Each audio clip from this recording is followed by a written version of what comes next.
Lawrence had heard of a man who might be able to help and dragged me to him despite my reservations. Is it in? Yes. Good Lord.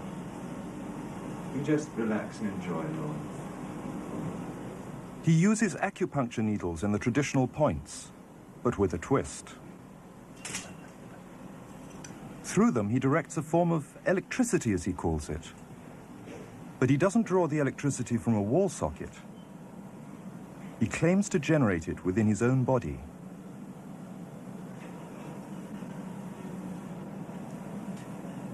It was nothing like any acupuncture I'd ever had.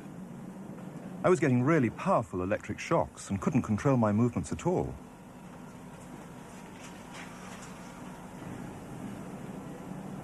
Okay. He says that what he does is no more supernatural than an electric eel, which also knows how to harness its yin and yang energies. Yin yang, positive and negative, you know. And my positive from here and my negative from here. And we meet together, this can get like electricity. And is this because you're special? You have a special sort of It's meditation every day. It's meditation that does it? Meditation every day. Like a yoga. But I study about 18 years. 18 years? 18 years, from my child before. Can you project this energy through your hands only or through other things as well? Only my hand. Only your hands. Like you can touch me, like this. It's nothing, okay? It's my burn. Just like this. Our sound recordist, Simi, was skeptical at first.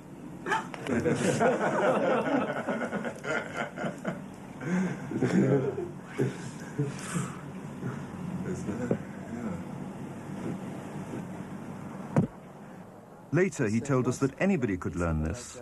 God had given us all the yin-yang polarity, but it takes discipline and meditation to awaken and control it. And you must be very aware of your emotions.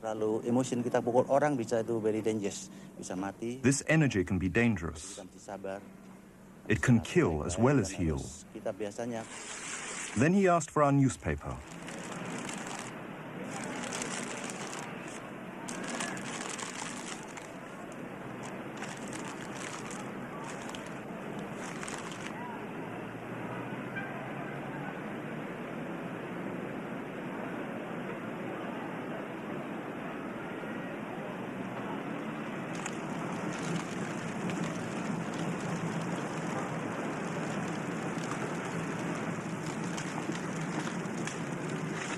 Whatever he had done to our newspaper, it's how he'd healed my eyes that made me wonder. What do these people living in the shadows of the volcanoes still know that we of the West have forgotten? When he heard we'd shown this footage in public, he was very upset and refused all our future efforts to contact him again. As the years passed, we sadly resigned ourselves to never seeing him again. My brother Lorne never did, for by 1997 he was already dead when I again found myself with DJ, now treating me for an eye problem. But it wasn't this that brought me back. He had tracked me down out of the blue and invited me to tell me a story.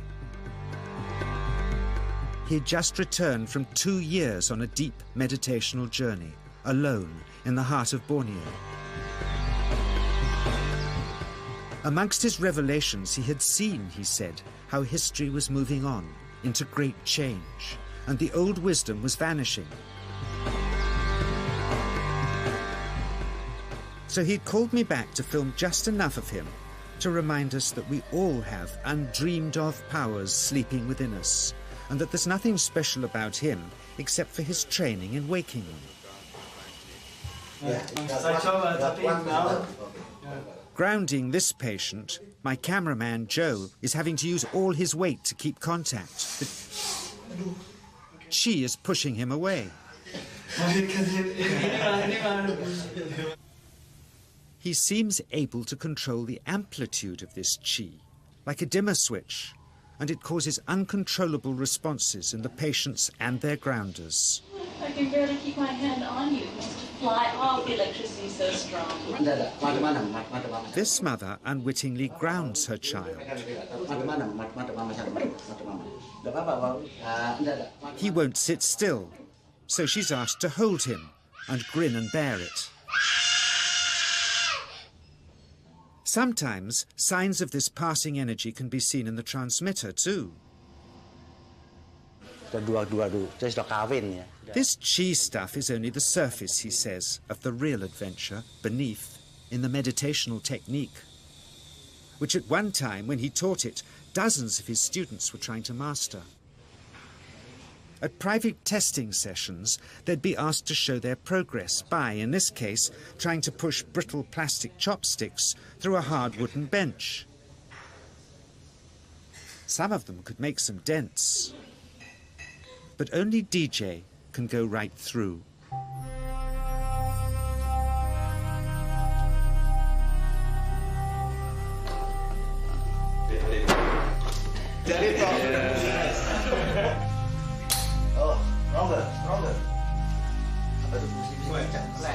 An easier test of projecting chi through the palm of the hand, he says, is by smashing the contents out of an unopened bottle.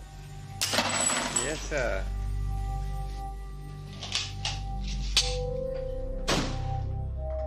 Projecting chi from the palm of the hand can also be used to resist rifle pellets, he says.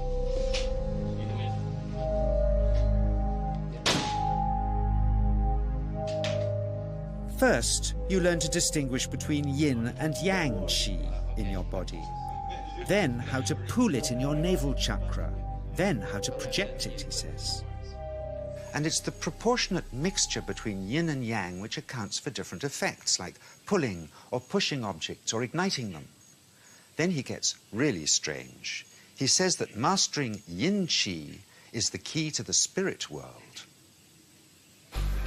There's a long tradition of Indonesian krisis being possessed by spirits. So people bring him their krisis to see if they're duds. Here, he says, he doesn't manipulate matter by projecting mixtures of yin and yang chi.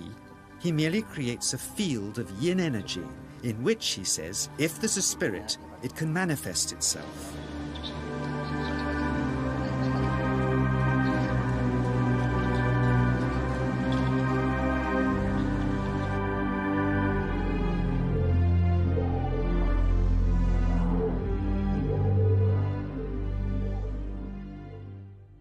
So I invited a small group of scientists back from the United States with measuring equipment to test if DJ was for real.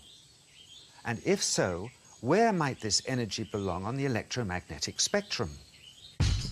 Catherine Cook, CEO of the Mind Science Foundation in Texas. Dr. Roger Nilsson, a Swedish medic and international racing sailor. Dr. Greg Simpson, a physicist from New York's Albert Einstein University, and Andreas Polak, one of DJ's Australian students. The visitors are confident they'll uncover him as a fraud in no time. Greg is the first guinea pig, and he's uncomfortable about showing that he can feel anything at all. Dr. Roger doesn't know what to expect.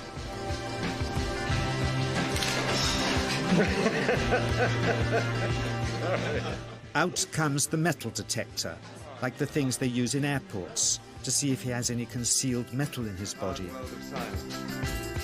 Then the voltmeter, to try and measure the chi. But how to get it to work? Where's the ground? What settings? DJ suggests that as his negative is his perineum, and his positive is his navel chakra, perhaps that's where the electrode should be attached. He doesn't stand on his dignity. He's eager to help, but still no readings. They're getting shocks off his arm, and now they're on the right settings, but the needle still isn't moving. DJ says it isn't electricity, it's chi. It's 1, 2, oh, I feel it in my whole body. I feel it at 3, 0.3, I feel it in my legs. Shit, I'm But suspecting there's some tricky setup on his premises they can't find, they insist we all go to a randomly chosen hotel room several miles away to see if he can light a light bulb. with his fingers. It doesn't ground on the wall. So Greg holds and grounds one wire, while DJ pumps chi through the other. The bulbs are LEDs, light-emitting diodes, which ignite in different colors according to the intensity of current. Yes. On, off, on. Brilliant. Oh, you're blinking. Things were going well. DJ was enjoying it too, until he invited us all out to lunch at his local, where he tried to push a chopstick through the table. He couldn't get it through the formica surface, so he came up through an inch of wood from underneath.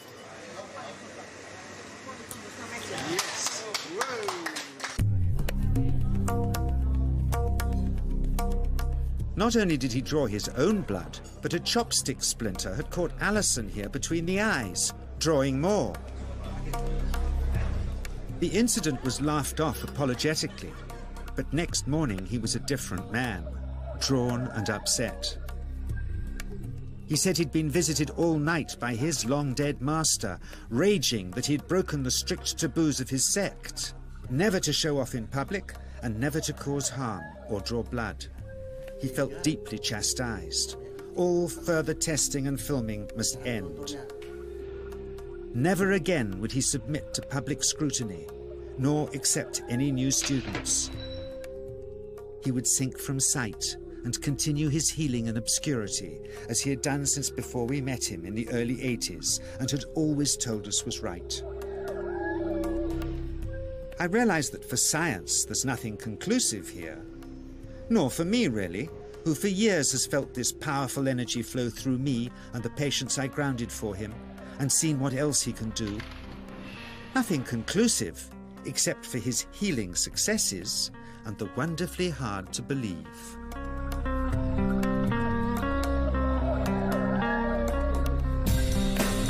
Is this just the tip of the iceberg of powers we've always dreamed we possessed hidden within us?